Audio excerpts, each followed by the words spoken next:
Hello, my friends, and welcome to another Magician Appetizer. This is a bite-sized piece of food for thought to help you on your magic journey. And today we are talking about tools for your team.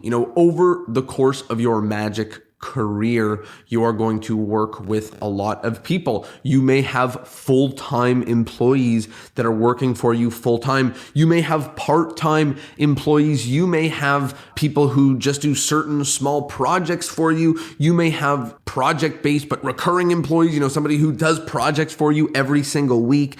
And as soon as we start expanding our team to more than one, then we also become the managers and we have to manage people. And to do that, there are different tools that are pretty effective. So over the course of the past couple years, my team has grown. I now work with a team of it's Ben and I plus 2 full-time employees at the Toronto Magic Company, plus a handful of freelancers, another 2 or 3. And then at Discourse in Magic, we have 2 full-time employees and we're bringing on our 3rd right now. And I'm also bringing on potentially a 4th full-time employee at Toronto Magic Company. So really, really exciting. I've been working with a team for a little while and I wanted to share with you 6 tools, 6 pieces of software that you can use that are going to make working with your team easier, more efficient, more fun. And a lot of these softwares are just free and it's worth taking a stab at. So in no particular order, starting with the first one, this surprised me actually, is Slack.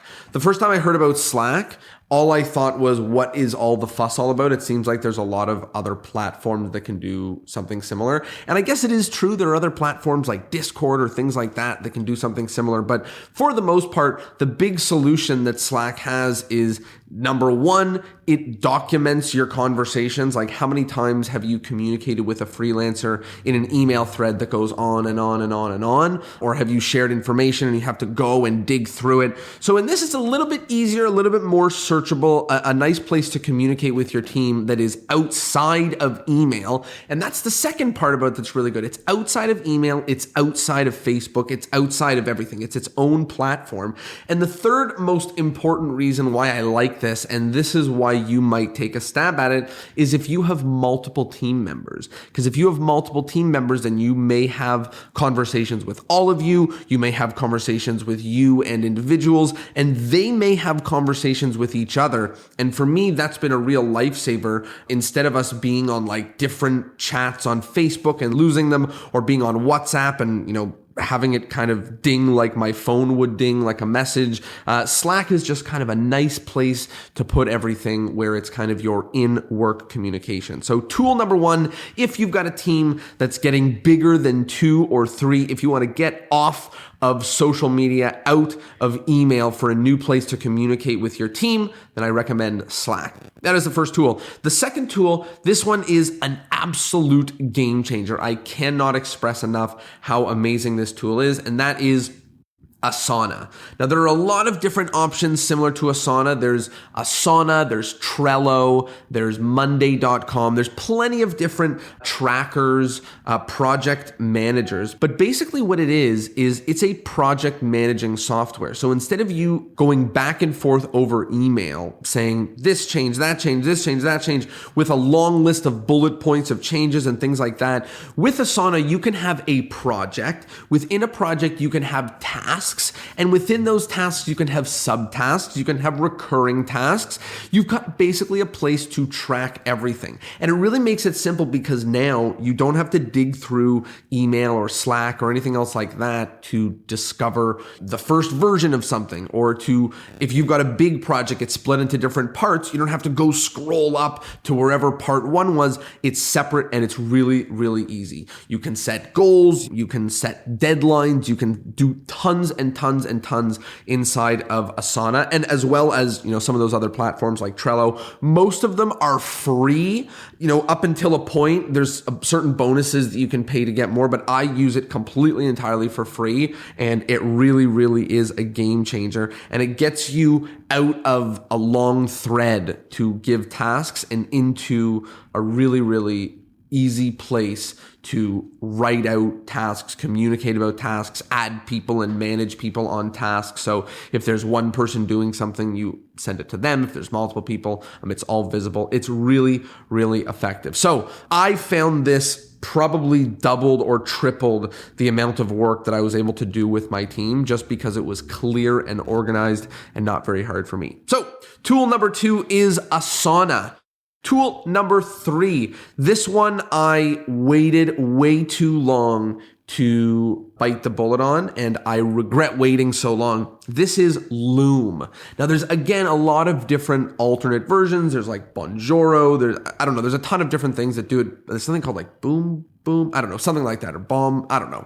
But there's a ton of different options. What it basically is a screen or camera recorder that takes that file and immediately puts it in a folder on the web and gives you a link that you can share. So you might think to yourself, okay, well, I can already record things on my camera. I can already screen record on my computer. Why is this so good? Well, it takes so long to record a video on your camera, upload it to like a drive, send that drive link to someone. That's a long time. Same thing about if you send some sort of screen recording, some sort of tutorial, that also takes a long time. You have to save it to your computer. It's usually a ginormous file. And this just makes the whole process of recording yourself, recording your computer, or recording yourself and your computer at the same time really, really easy.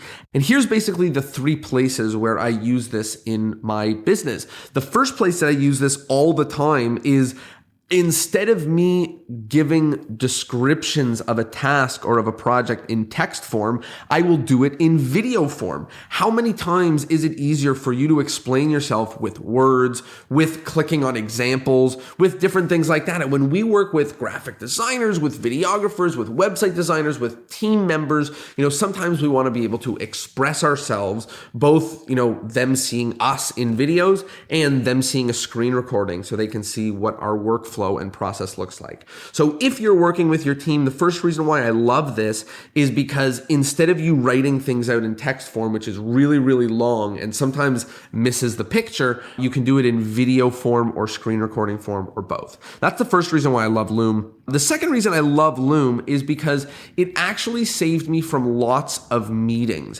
When you start working with multiple people on your team, anytime there's a question or a problem that you can't write out with words that you want to explain, the usual instinct, even for most companies right now, is to schedule a meeting, to set up a meeting. And that becomes problematic because if you set up a meeting every single time, then you start losing out on your calendar. You just start losing out on all of the different times in your calendar. You start booking out meeting after meeting after meeting to talk about things that may not need them. So what's the solution? Well, Loom is. If there's a project that you have to describe, sometimes you need a meeting, but a lot of times if you don't, the best thing is to just record a tutorial video and send it. And that does 2 things. It, number 1, saves you a whole lot of time, but number 2, it documents it, because if God forbid something happens and someone on your team has to leave, maybe they get a job that pays them 100 times or something happens, whatever, something happens, they have to leave. It happens, right? If that happens, then you are going to have those videos to use. You're going to be able to share those videos with the next team member that joins the team. So that's the second reason I love Loom. And the third reason that I love Loom is, and this is kind of a little secret bonus, is it's a really cool, easy way to send thank you videos to clients. Really, really simple way to record, send it very, very quickly. You can do a trick for your camera or something like that. And it even tells you when they viewed the video and it gives them space to comment or reply or something like that. So again, you can use something like Bonjoro, or there's lots of different options, but I like Loom. Really, really simple, and I love it. That is tool number 3. For tool number 4, this one is kind of obvious, but I'm going to mention it anyways. This is Google Drive. Now, again, there's lots of options. You can use Dropbox. There's tons of different file sharing options, but I think it's really important once you're using a team that if you're going to be sharing files back and forth, you don't want to just send them a file that's going to disappear and them send you a file that's going to disappear. You want the space, and it's really important to potentially pay Dropbox or Google Drive to get that couple hundred gigs or maybe terabytes of cloud storage to be able to put your photos or videos or projects or anything else like that. If you have to go and upload from your hard drive photos or videos or something every time you have a new project, it's going to slow you down working with your team. So obviously, yeah, there's secure things that you may not want to put up in the cloud. But if you're working with your team, if you're writing things together, if you're creating videos together, creating documents together, graphics together, anything,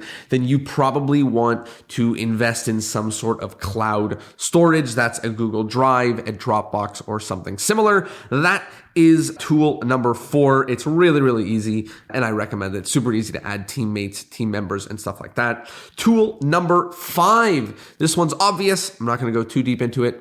Zoom.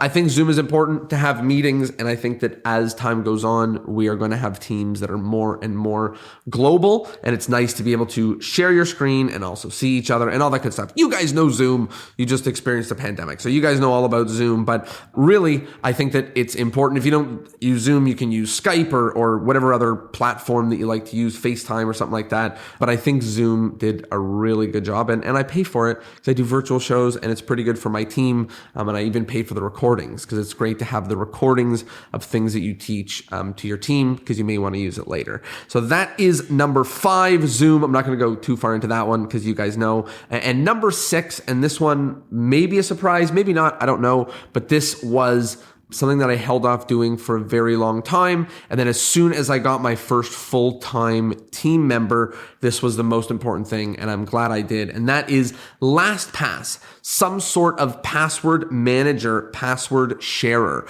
So that does basically 3 different things. The first thing that it does is, as I said, it makes it really, really easy for you to share a password. What that means is if you have a password for, let's say, Zoom, to log into Zoom and go get the recordings. Instead of you giving your team members that password, you basically share with them the LastPass link. So they click and it fills in the form and they don't even see what the password is. So they're able to use any usernames and passwords that you have and log in from wherever they are. So LastPass is really, really great because it allows you to share passwords without actually sharing the password. But the second thing that it does is it allows you to save passwords.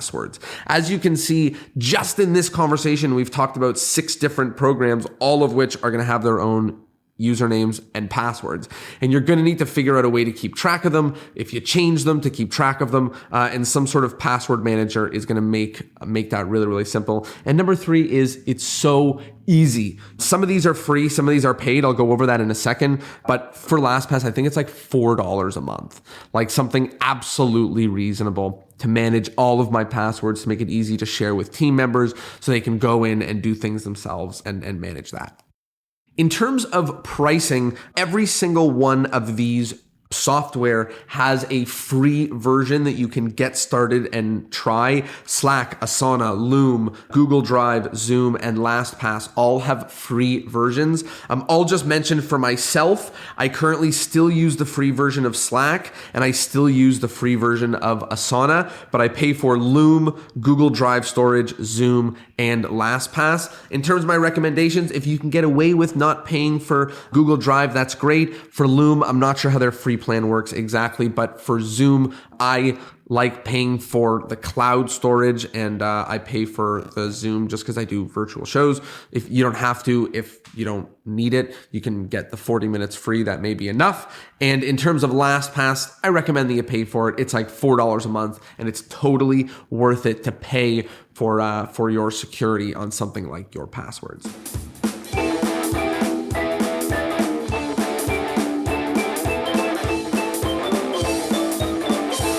Well, there you go. I hope that you liked the episode and I hope that you learned something. I hope that there was something here for you to maybe explore. Maybe you're going to check out Slack, maybe Asana, maybe Loom, Google Drive, Zoom, LastPass, who knows? And I would love to know one of 2 things. The first is, what software do you use with your team? Is there one that I forgot here that you use? Or do you think one of the ones that you use is a better version of something that I have here? Because I'm always interested in learning something? That's the first question. The second question is, if you are growing your team, trying to grow your team, want help growing your magic business, just down below in this, there's going to be an email, info@discourseinmagic.com. And if you click that email with the word upgrade, then I'll get you some info about upgrading your magic business. And that might mean working with a team member and adding some software to make that easy.